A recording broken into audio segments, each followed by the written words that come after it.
All right. Next session is live. How's everyone feeling? Let us know in chat. Maybe drop your favorite emoji in there. It's like my favorite thing to say. What's going on? Yeah, how you doing? You guys have the good energy levels? On a scale of 1 to 10, where's your energy at? Maybe give me your energy with an emoji. That's the new one. Kind of. It's like a riff on the same thing I always do. All right. I'm gonna do a little champagne popping. I didn't just drink, but I don't know why. So that's the energy I'm feeling. What do you got, Justin? Good. I don't I don't really use the Zoom chat function too often. Let's do What? this little party face. That's a bad excuse. Get in there. I'm mostly just talking on Zoom, not Yeah, really typing too much, but nice. Well, we got good energy. We got all types of emojis coming in there. Solid 7 with caffeine. I am definitely caffeinated. I've had a lot of caffeine. But anyways, we'll stop talking about that. We need to talk about email. That's what this presentation's all about. We have two speakers up here talk all about email. This is using Mailchimp to bring your crowdfunding campaign to life. And we're going to kick it off. We have Ellis Harry, and she is the partner development manager at Mailchimp. If you don't know what Mailchimp is, they are email marketing platform. They use real-time behavior data and AI to convert more customers with Mailchimp's marketing, automation, and email marketing platform. Then we have one of my favorite people, Justin Arakaki, been at Launchboom before we were even Launchboom.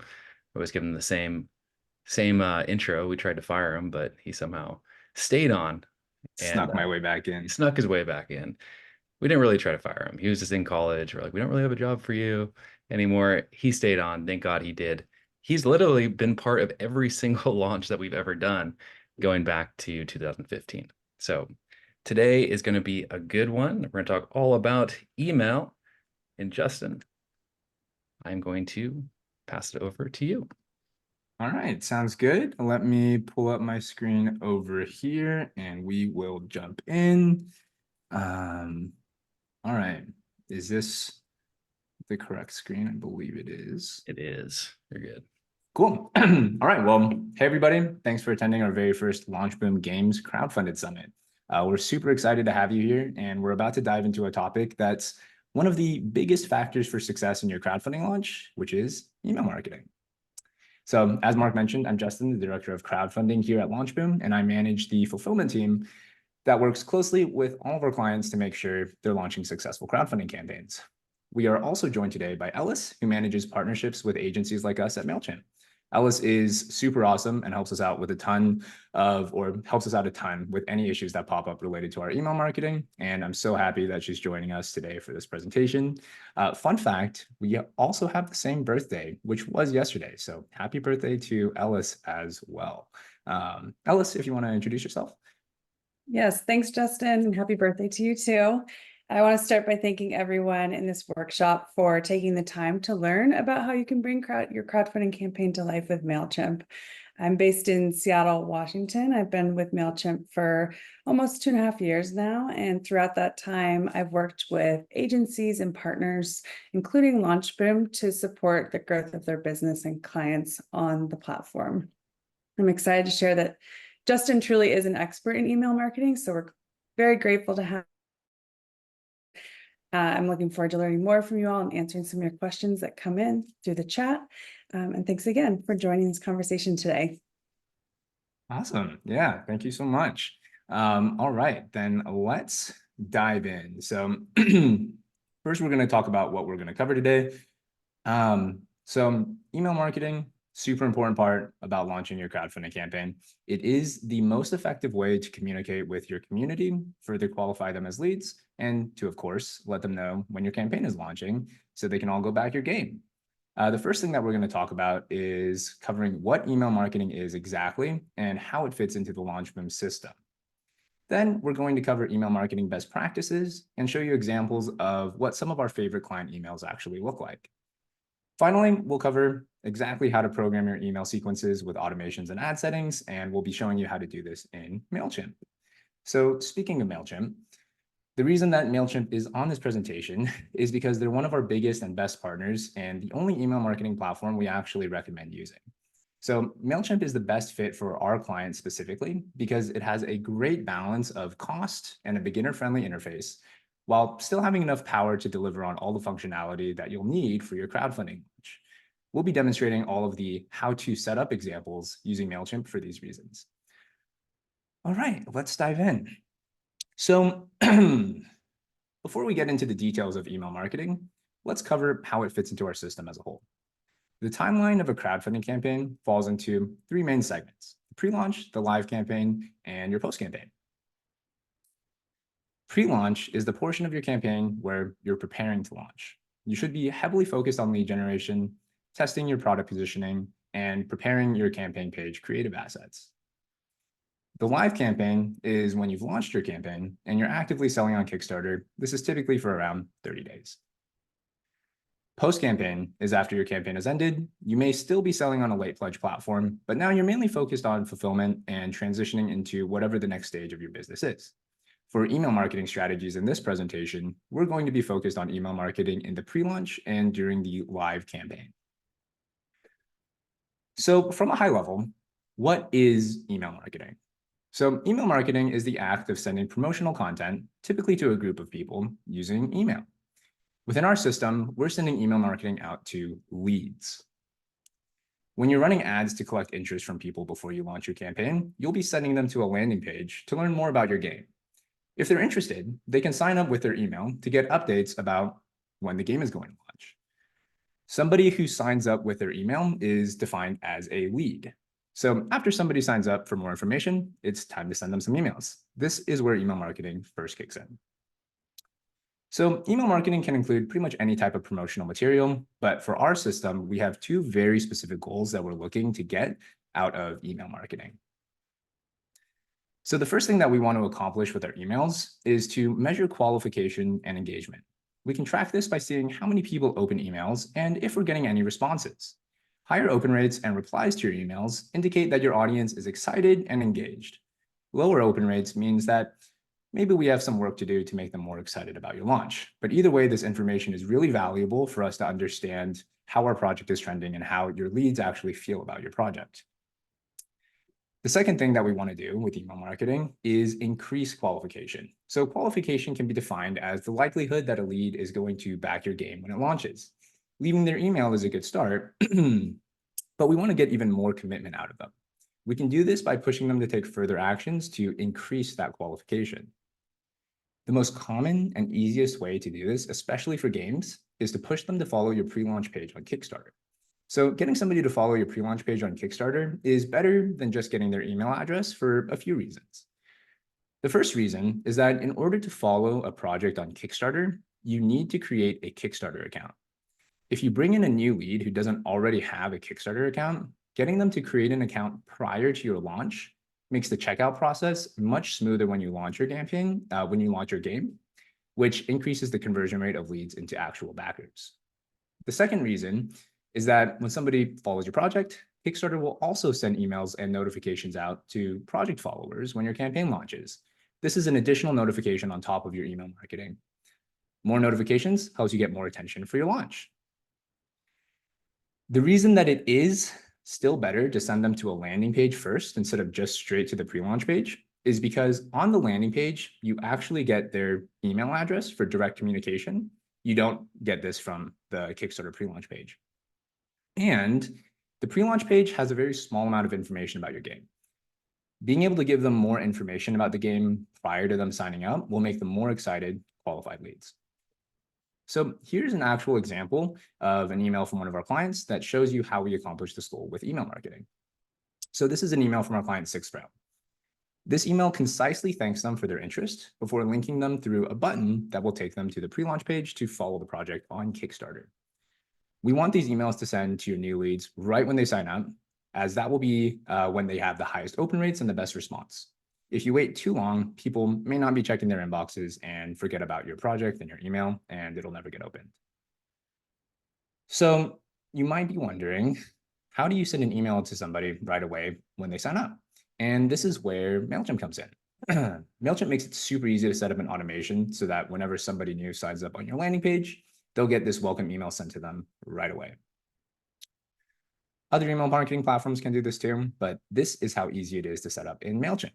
So all you need to do is set up a trigger and an action.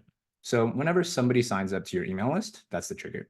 Mailchimp will send them your welcome email right away. That's the action that follows the trigger.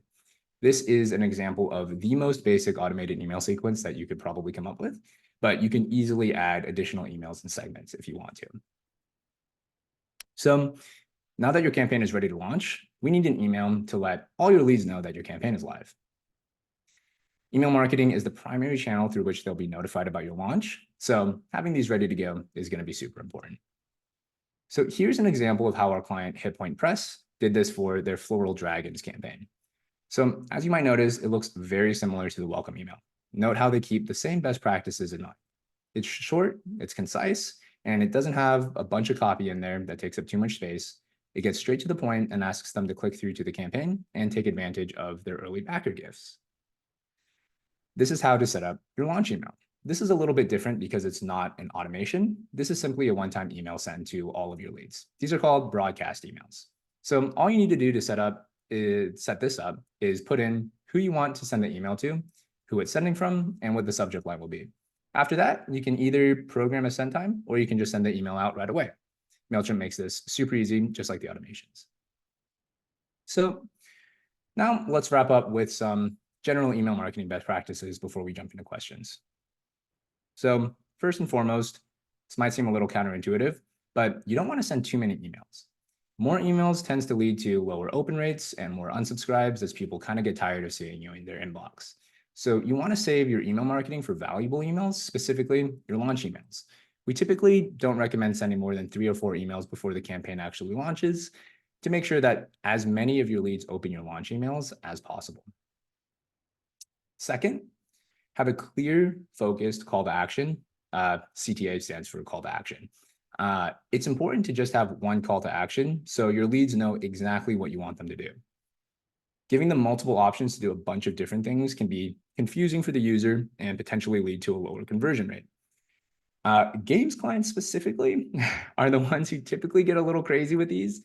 It's really common to see links to follow the pre-launch page, but there might also be a rulebook to download. Maybe they join a Discord server or an infinite amount of other things. But really just try to focus on one high-value conversion action and focus on getting as much attention there as possible, and you'll get better results.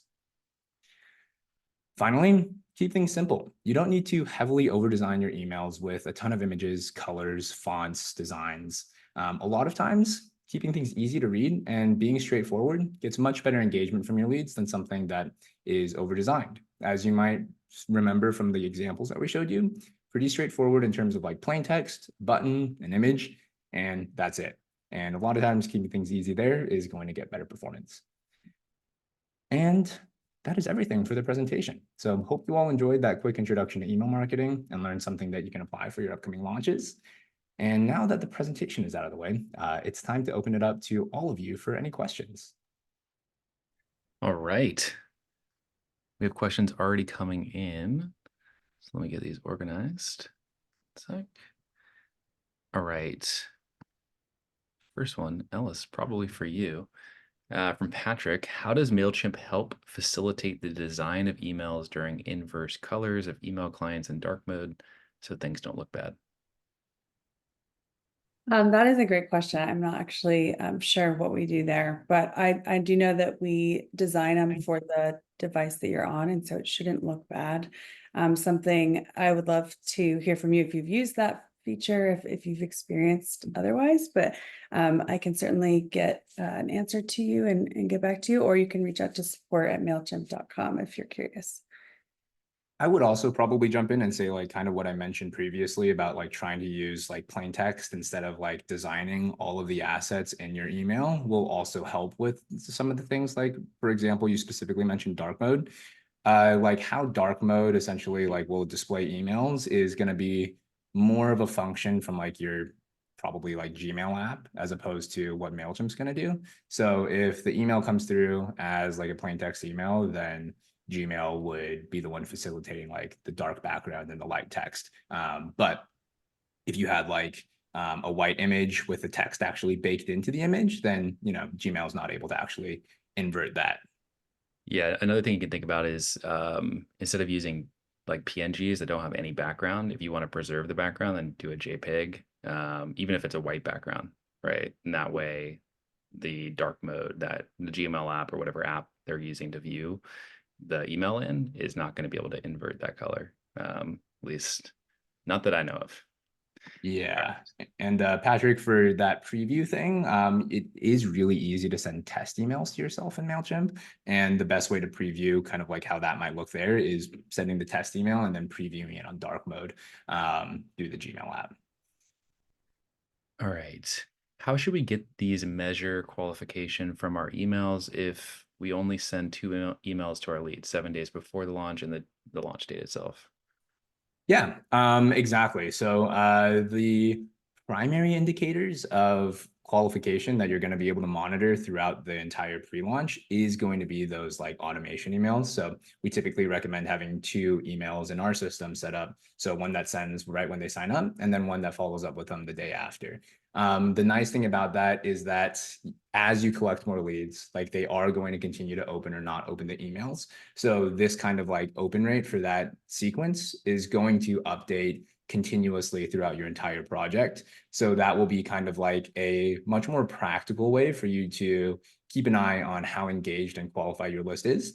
The 7-day and the reminder email that kind of goes out to announce the launch is definitely going to be like another way that you can kind of see how things are looking. But with only a week left, you don't really have too much time to do anything with that information, right? So keeping an eye on the automations that are going up as people are signing up is going to be a much more practical way to do that. Right. Yeah, you'll just get data way, way faster. All right. I have a pre-launch page, but I can't see the email addresses of the people that have requested to be notified on launch. Where do I get access, or do I have to wait until I launch? Yeah, exactly. So that is the primary reason that we don't recommend sending people straight to the pre-launch page, but to send them through a landing page first and then dropping them off on the pre-launch page after. I don't think you ever get their email addresses. Okay. If they back your campaign, then you'll get their email addresses after the campaign is over. But Kickstarter will never give them never give you the project follower email addresses if they don't actually back your campaign. All right. Okay. Is it better to send an automated response welcome email to someone immediately after they sign up for your email list, or set it for a time people usually check their emails, like next Tuesday morning, for example?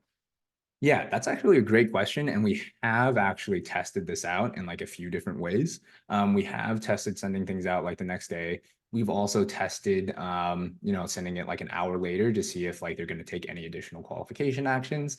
But at the end of the day, sending the email out right after somebody signs up is typically like going to get you the highest open rates. So out of all of the different options we've tested, we do recommend sending it immediately after they sign up. But things about like when people normally open their emails and things like that are going to be really important to consider when you're sending out those broadcast emails. So the launch emails, the launch announcement emails, when that's just like a one-time send to your list, keeping things in mind like Tuesday mornings, for example, which is what we recommend, is important for that. But for the automation and the welcome sequence, right away. When I'm signing up for notifications from a campaign, I am happy to read lots of email and get more information. Would it be a good idea to have a button for people to sign up for a more detailed email list?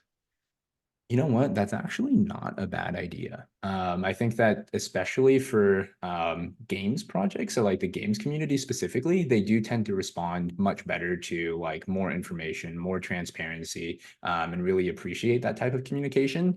The one thing that I would consider though is that when we're thinking about the goals of email marketing, right? Part of it is to increase like the qualification level of the leads that you have.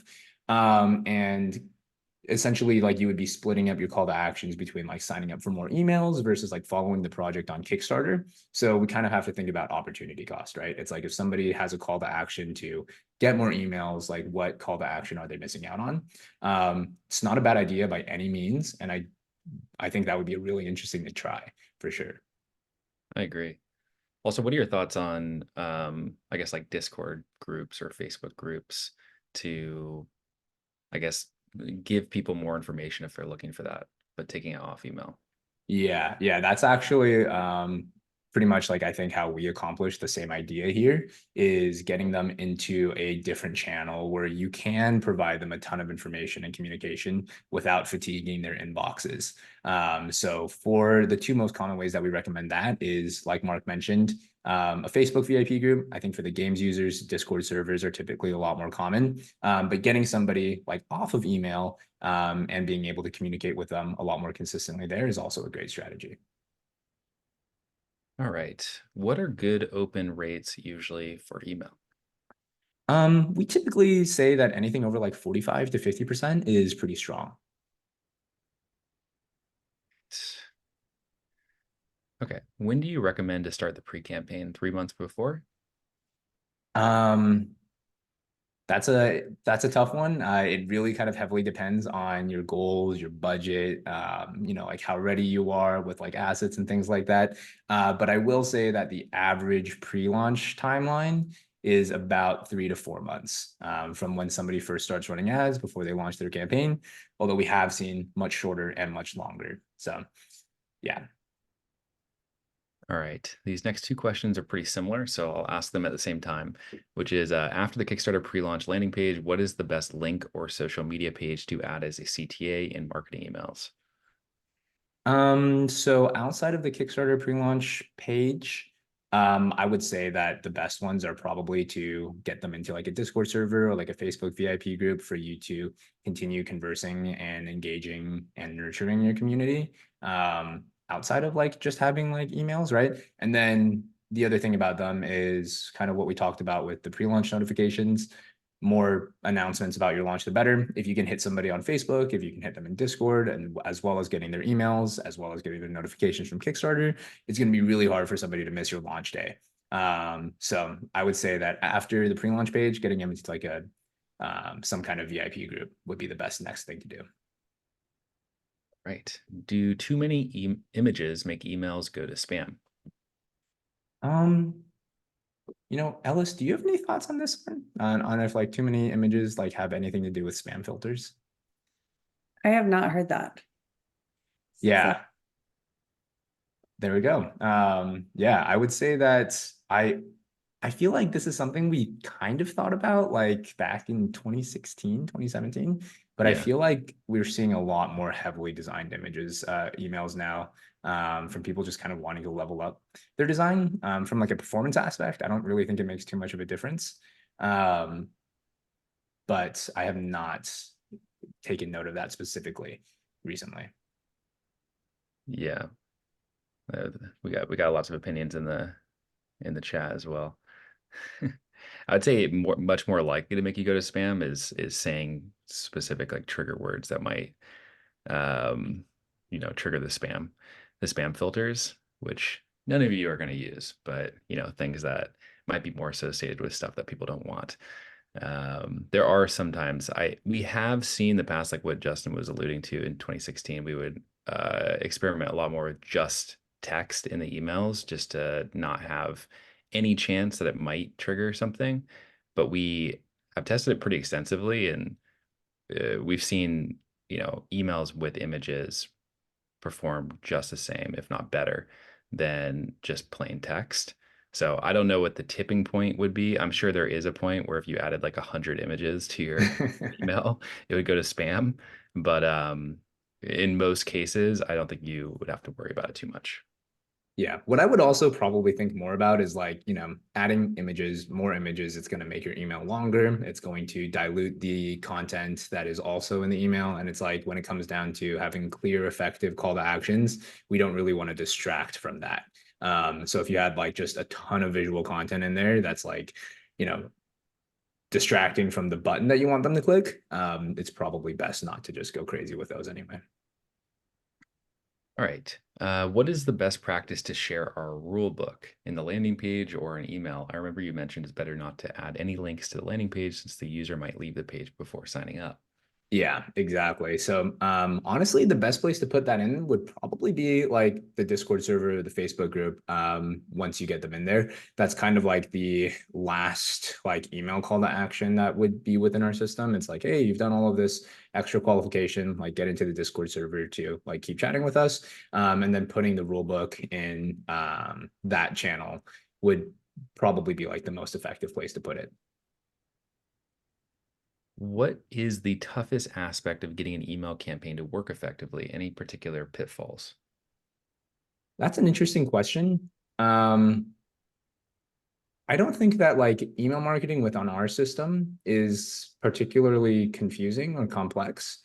I would say that most of the email performance, so in terms of like email open rates and responses and things like that, is mainly going to be about like how you're positioning your game and how you're positioning like the story and how excited people are before that, right? So if somebody's really excited about your game, they're probably going to open your email, reply to your emails at a higher rate. If somebody's not that excited about your game, maybe like the price of it turns them off or something like that, we typically see emails get opened at a lower rate.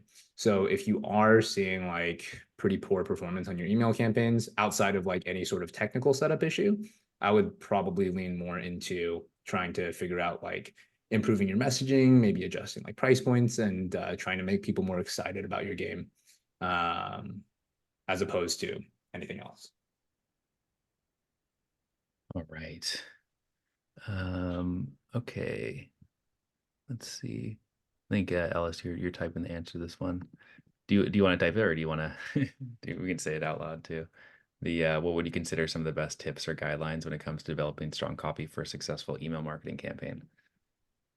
Yeah, if you guys want to share tips, I was also going to share a link in Mailchimp for a product that we have called Creative Yeah. Assistant that will kind of act as a copywriter for you. So if you have any copy you want to put in there, you can set the tone. It will help draft up messaging, and it's a really useful tool if you're feeling stumped on what to write. Yeah, Mailchimp also has like really great design templates too. So in addition to helping you out with copy, they have some like really nice, easy to use layouts where you can just plug in your logos, some images, and have like a really nice looking email coming out of it, even without too much of a design background. So. And Justin, do you have any tips in regarding strong copy? I generally say like not to overthink stuff. Like just having a straightforward email that just points them towards your call to action is generally going to do a little bit better than having something that's overloaded in content. So keeping things short and sweet is going to be the consistent best practice there. Since I know all y'all love to learn, since you're here, one of my favorite recent videos on copywriting is this one. I'm going to put it in chat uh, with Harry Dry, and it's so good. It's kind of like blew my mind. So, anyways, if you guys want to go even deeper into some like you're really interested in copywriting, that's been one of my favorite ones to check out. Okay. Oops, I didn't want to answer that. Here we go. Does Mailchimp have set marketing funnels? Ellis, do you have an answer for this one? I know you guys have some kind of like domain stuff. And I want to say that you have some kind of forms, but I'm not 100% sure because we don't use those. Do you mean like customer journeys? I'm assuming they mean more like a landing page to like collect leads Yeah. as well. Um, as far as I know, I mean, we have like a landing page or a form you could create to collect leads. Is that what you're asking? Mm-hmm. Yeah, I think it's more along the line of like multiple pages, like landing page, then to like another page, then to potentially another page, which I believe Mailchimp does not have, unless something happened recently, where it's more like the landing page itself or embedding the form or connecting to the API. Yeah, That's as much as I know as well. yeah. Yeah, But so LaunchKit does do all of that. Copy is correct. That is one of the probably most valuable things that you get from working with us. So shameless plug there. but yeah, if y'all are interested in that. That is that. Okay. Here we go. What are the best ways to encourage people to give you their emails in the first place? So this is going to be kind of like mainly focused around the creative positioning and messaging of your product. The best way to encourage somebody to sign up for more information is to get them excited about your game, and to want to learn more, right? So really kind of like all of the creative aspects of marketing, like how you're talking about the game, how you're positioning the story, how good your creative assets look, and things like that. The better job you do on that front, the better results you're going to have from people giving you their emails, regardless of what channel you choose to drive traffic from. All right. How/where do you generate leads? That is a great question.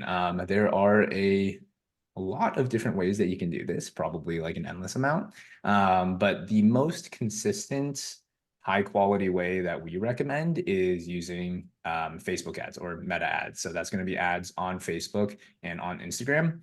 The reason that we recommend this part specific or this channel specifically is that one, it does take some ad spend. So there is like an investment of money on that side. But the main advantage is that you have a lot of control over what types of people are signing up through this sort of channel. So when you're programming ads onto Facebook or Instagram, you can do things like control who you're showing the ads to based on like age demographics, locations, but like primarily interests, as well as, so for example, you could target somebody who's interested in like tabletop board games or Dungeons and Dragons or whatever theme that your game is in. And you can also filter that traffic by people who are familiar with Kickstarter.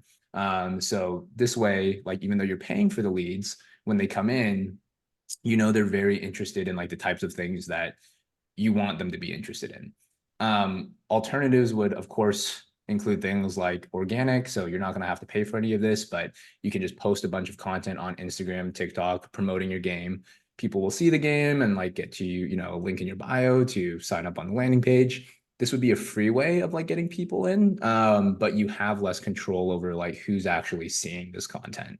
Hopefully, if they are seeing the content, like they are somewhat interested in like, you know, what your game actually is, but you just have a lot more predictability from paid media, which is why we recommend that. All right. So there's a couple questions about spam. Is there any risk when using Mailchimp getting into the spam folder? I mean, it does not have to do with Mailchimp itself, I would say. Mailchimp is like best in class when it comes to I guess getting you out of spam or avoiding you getting into the spam filters with everything they do regarding deliverability. But I don't know, Ellis, if you want to add to that at all. Yeah, I added a note in there that Okay. we are best in industry with a 99% average deliverability rate. So that is very high. I also included a link there if anyone's curious about how we achieve that. So you can learn more. Yeah, and you can see the link in the answered part of Q&A. All right. Does Mailchimp, excuse me, does Mailchimp have email list categories to focus on different groups and customize emails? They do. They have like a ton of really powerful features that I would consider more advanced kind of strategies that you can use to segment people based off of pretty much whatever actions that you want. For our system, we generally don't have like too many different ways that we try to segment the people. Most of the time, like they're just kind of like in one large list that we're nurturing alone. But if you are somebody that, for example, is coming in with a more existing brand, maybe you have like other games that you've launched before and you have like, you want to keep those backers separate from like your new leads. There are tons of different ways that Mailchimp allows you to do that. Since we would use Mailchimp only for maybe up to 4 emails, which plan would you suggest to us that covers the options and functions we need and still will be budget friendly? Alice, maybe this would be a good question for you. I think we normally recommend the essentials. Yeah, I'll drop a link to our pricing page so you can take a look, but it does depend on a few different factors. So number of contacts that you're sending to is certainly a big factor in what pricing plan you select. Also the the different features you need access to. So I think Essentials is a great starting point, like Justin mentioned. For most, that does the trick. And then from there, you could upgrade to Standard, which does include all the same functionality as our highest price plan, Premium. The only real difference with Premium is just level of contacts and support that you receive. So hopefully that's helpful. And Justin, can you expand a little bit? Because I mean, we do recommend sending more than 4 emails over the course of the campaign. Yeah. So our system is we probably have maybe like 15 emails that we normally send throughout the entire thing.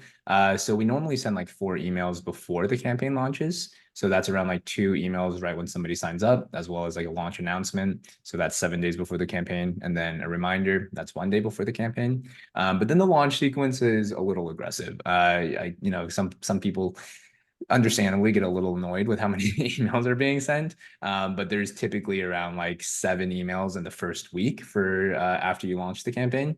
And then we recommend about like 3 or 4 towards the end of the campaign for people to get a reminder that this is their last chance to take advantage of any Kickstarter special exclusive pricing or bonuses before the campaign ends. So in total, it's probably around like 15.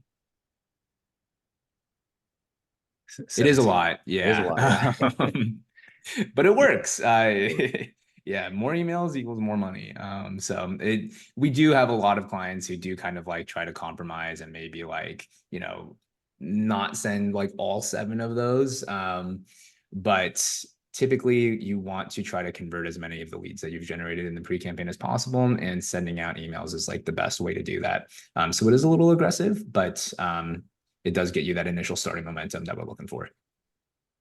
Yeah, or multiple a day. So yeah, would it be like 1 per day? So it can be usually highly recommended to do 2 in the first day, so in the morning, and then to wrap up the first day as well. And so that's where you start to see, the amount of emails that you're sending in the first week can be quite a bit. And we've tested this a lot, and we've seen that that first week and the last week as well, but the first week even more than any other part of the campaign is going to be the time when people are just most likely to actually follow through with backing the project. The thing is that you need to have like a good reason to email them. So a lot of the I would say more heavy, the strategy to send more emails in the first week is largely around having some type of deal or special that's only available for a certain amount of time or quantity. So if you don't choose to go with a strategy that has something like that, then you would probably want to send less emails.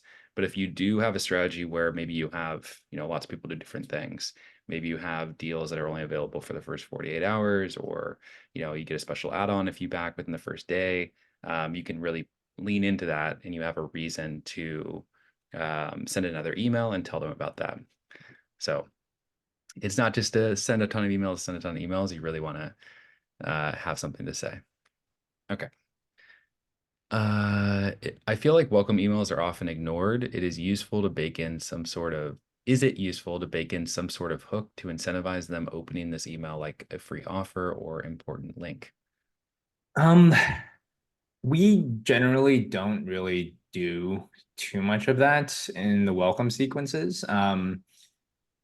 Most of the time, we don't really see too much of an issue with welcome emails. As I mentioned, like over 50% open rate is probably what we should be targeting, which I think is realistic. One of the other things that we want to be careful with is potentially like, this is kind of like a weird thought, but it's like if you incentivize them too much to open the emails, right? Then it's like, does that actually decrease like the amount of feedback that you're actually getting from like how qualified your list is? So like if you, for example, like had some kind of super clickbaity headline and you got like a 90% open rate or something like that, right? But it's like, if it didn't have that, you'd probably be at like a 30%. Like it's probably good to actually get that negative feedback so that you can work on improving the numbers as opposed to like really just chasing this high open rate. But for the most part, we don't really see too much of an issue. I feel like the premise of the question is like not something, is like something that we try to avoid, like not having the emails be ignored at all. How can we best utilize our existing email list of 6,000 subscribers to our previous campaign? there's a lot of cool things you can do with that. Of course, if you want to kind of just send them like an email, letting them know like, hey, we have a new game coming out. Like, here's a landing page that has more information about it, and then you can sign up again over there if you want like more information about this game specifically. That's probably like the most straightforward, easy way to go about it. Of course, when your campaign actually launches, I would recommend emailing them as well. Like, hey, our new game just launched, like go check it out. But there's also like interesting things that you can do with it with advertising. Like, for example, you can upload that email list to Facebook, create a lookalike audience of it, and essentially like improve your ad targeting through that sort of audience creation as well. I'm sure Spencer on the ad presentation tomorrow will talk more about lookalike audiences. So don't really want to get too far into that. But I would say figuring out like the best ways to notify them about your new game, emailing them when your campaign launches, and using them from advertising is also are like the three best ways to use that. Yeah. All right.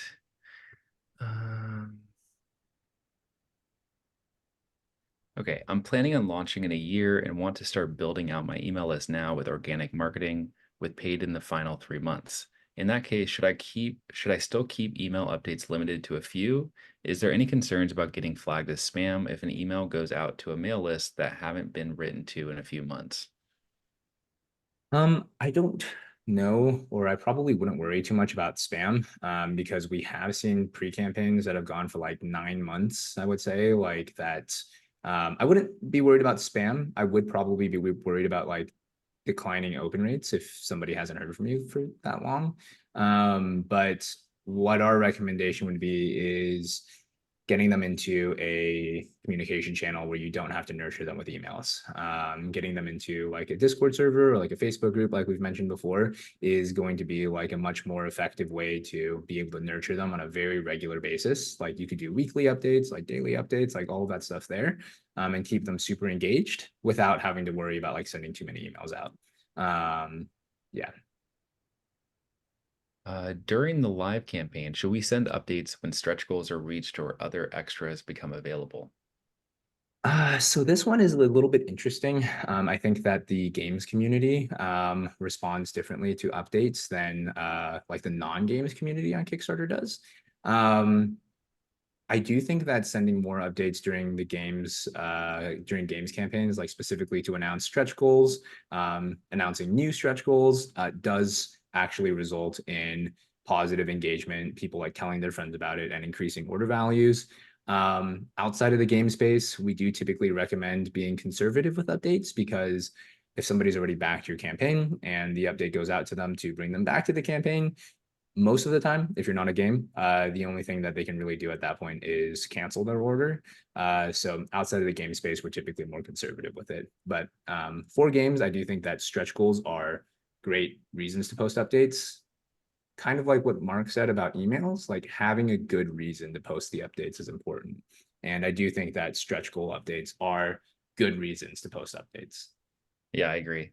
Totally agree. I mean, it could be something, especially if the stretch goal unlocks something really awesome. It's like, hey, look Totally. at this that we just unlocked. This is a reason, if you haven't already, to come back the game. That could be really, really great.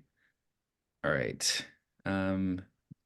You did already answer this, not the last question, but the one before in a way, which is basically, Yeah, with the yeah. groups.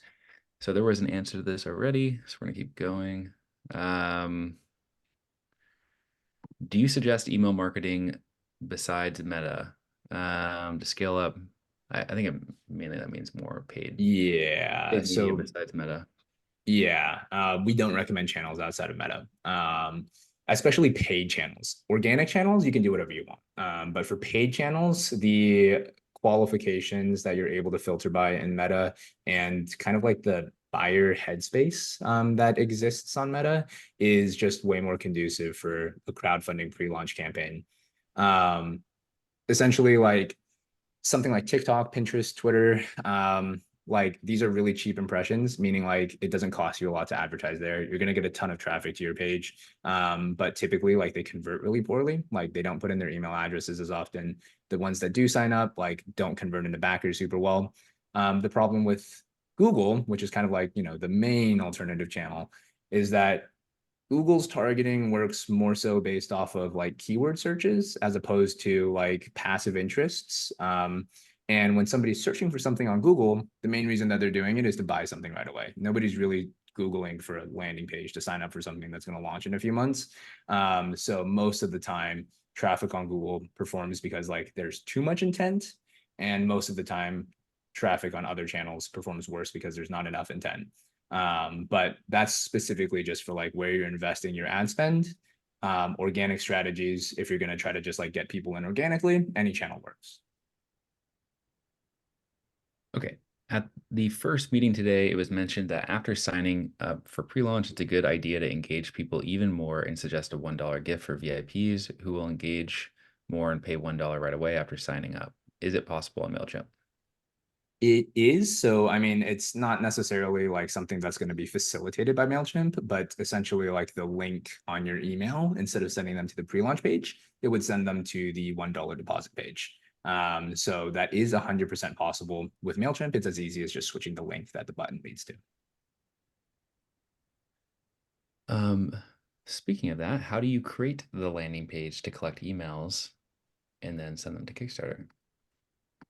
If you work with us, you'll use LaunchKit, which is our funnel builder platform. So that allows you to super easily put together your landing page in a way that looks great. And we have all of like the functionality tied to it as well. Make it super easy to connect your landing page to Mailchimp, to Stripe, to whatever you need to. If you're not working with us, there's a bunch of other landing page builders that exist out there. And you would use one of those, something like ClickFunnels, for example, or I don't know, like Wix, Squarespace. Wix, Squarespace, lead pages, like really, there's so many, Yeah. that you could use to create them. The thing about LaunchKit is that we like purposely built it specifically to build email list for crowdfunding campaigns. So Yeah. it's like out of the box, you can get everything up and going way faster than these other oh, thanks StimCity RPG. Yeah, you can get going way faster than something that is just like a all-purpose funnel builder. But there are other options out there, so you can look those up as well. Okay. The automated response, should it have another action they have to do or some engagement or something like that? I think that's regarding the welcome email.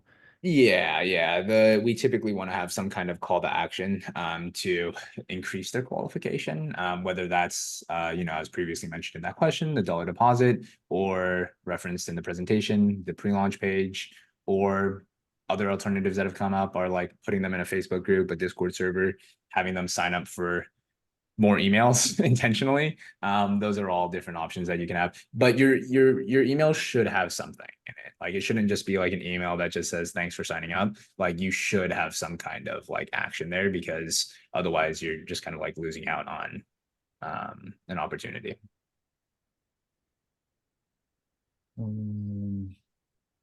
How about you ask the question in a later follow-up email if they want a more in-depth list? I'm not sure what this was in reference to.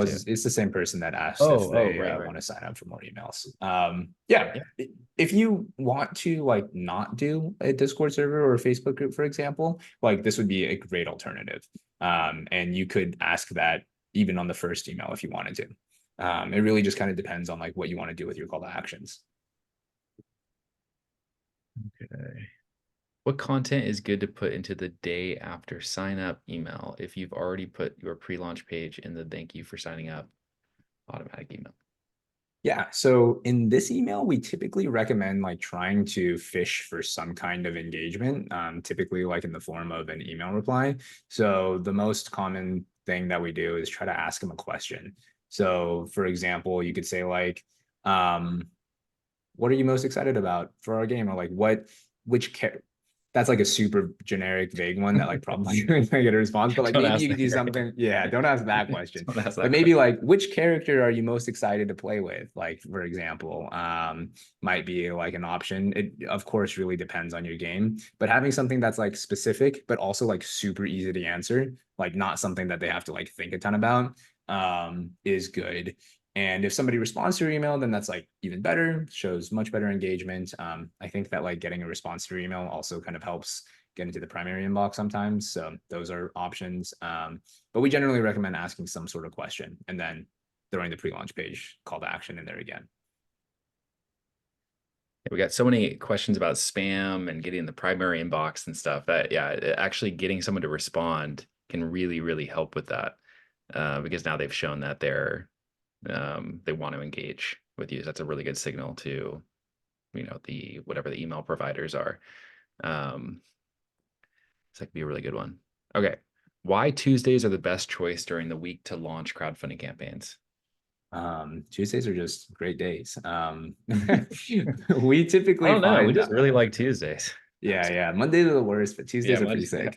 sick. Our theory is that Mondays, people's inboxes are typically cluttered from like all of the stuff that they got over the weekend. People generally kind of like, jump into their email inboxes and clear out a bunch of stuff. And then Tuesdays is where you kind of have like a fresh inbox past the weekend, and people tend to have higher open rates there. Generally across the industry, like at least the crowdfunding industry, we do typically see that Tuesdays have the highest open rates for emails in general. So that's why we recommend launching your crowdfunding campaign on Tuesday, is because email marketing, primary channel of communicating that launch and getting the highest open rates on Tuesday is going to get you the most revenue on that first day. Right. I lost my Q&A box. It's my one job. Okay. We've already answered a lot about spam. Okay. Okay. If you already have a landing page gathering signups, but didn't have the pre-launch Kickstarter set up, is that common and just require a third email with call to action for pre-launch? Yeah, I mean, you could throw a third email into your sequence. You could update your automation sequence to have like following the pre-launch page earlier on.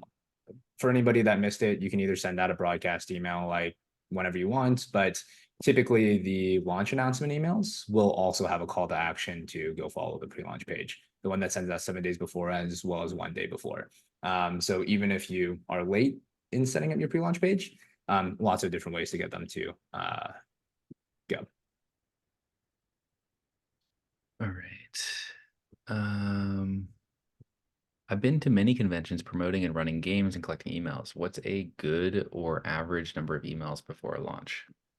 So this one is kind of like a difficult question because it essentially I would It need to ask you a lot depends. of questions. Yeah, it's one of those, it depends. It depends on what your campaign goal is. It depends on how you've collected them. It depends on like how much you've spent and things like that.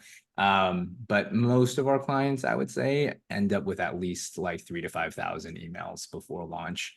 And the thing that's important about that is that it's like these leads have been collected through meta ads with the specific types of interest filters and like demographic filters that like we optimize for conversions on a crowdfunding campaign. If you have like 5,000 emails that you collected from just like random people on the street, like chances are that that's not really going to do anything. So there's a lot of factors to consider, but most clients end up with around like at least 3,000 to 5,000 emails within our system, constraints specifically. Is it an effective lead generator or a turnoff if you make people join your mailing list before giving them the link to freebies/free print and play version of your game? I mean, it's probably a turnoff, right? Like nobody really likes having to sign up for stuff. But at the end of the day, it's probably something that is also an effective lead generator. I don't think these are like mutually exclusive things. At the end of the day, like marketing exists because it works. And something like that is probably a great lead generator. And even if it frustrates some people, if dropping an email address in to get free stuff, like piss them off that much, probably weren't going to back your game anyway. So I wouldn't stress too much about that. All right. When should price be disclosed during the pre-launch? We generally recommend disclosing price right away. Okay, so the way that the funnel works, right, is that we essentially have somebody click on an ad, they get to your landing page, they learn more about the game, and then they sign up with their email address if they want to learn more. And then after they put in their email address, they'll go to a page that will tell them to go follow your project on Kickstarter. On that page that tells them to go to Kickstarter after they've signed up on your landing page is typically where we recommend putting the price. Where to start collecting emails without spending money? Yeah, there's a lot of different options that you have here. I would say like the most common and easy ones are going to be organic content on TikTok and Instagram. TikTok is probably the best for that with like the way that their algorithm works. It's like seemingly a lot easier to get viral content on that platform compared to others. Other options are somebody previously mentioned that they go to a lot of conventions and collect emails from like attendees there.